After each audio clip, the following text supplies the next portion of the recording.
Français parlent aux Français. Bienvenue dans ce format intitulé « L'effondrement en bref ».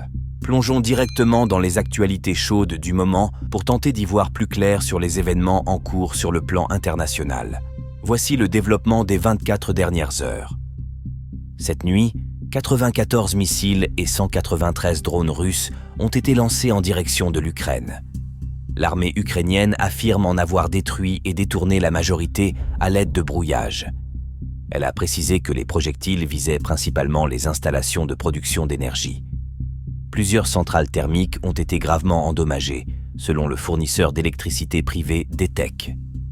La compagnie publique Ukrenergo a pour sa part annoncé l'élargissement de coupures d'électricité, mais l'ampleur des dégâts reste pour le moment inconnue.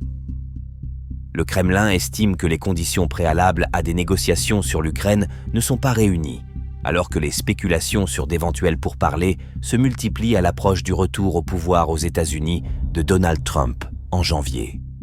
Nous ne voulons pas d'un cessez-le-feu, nous voulons la paix, une fois que nos conditions seront remplies et que tous nos objectifs seront atteints, a déclaré le porte-parole du Kremlin Dmitri Peskov, qui a salué aujourd'hui la déclaration de Donald Trump s'opposant à l'emploi par l'Ukraine de missiles américains contre le territoire russe. En Syrie, les membres des minorités chiites et alaouites dans lesquelles le régime syrien recrutait ses soldats et miliciens redoutent d'être la cible de représailles des islamistes désormais au pouvoir. Plus d'1 millier de Syriens attendaient hier que le Liban leur ouvre ses portes. Chaque heure, d'autres familles arrivent en voiture avec l'espoir de passer la frontière. Des milliers de Syriens sont descendus dans les rues pour fêter, je cite, « la victoire de la révolution » à l'appel du chef de la coalition armée qui a pris le pouvoir à Damas.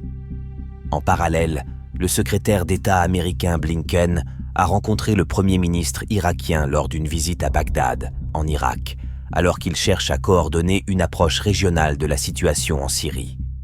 Par ailleurs, la Commission européenne a annoncé que des vols financés par l'UE transporteront un total de quelques 50 tonnes de fournitures médicales issues des stocks de l'UE à Dubaï. Elles seront acheminées à Adana, en Turquie, pour distribution à travers la frontière dans les prochains jours. Les dirigeants des pays du G7 se réunissent actuellement en visioconférence pour examiner la situation en Syrie, où le nouveau pouvoir a promis d'instaurer un état de droit. Ce sommet avait été convoqué avant la chute de Bachar al-Assad et prévu initialement pour la passation de la présidence tournante du groupe.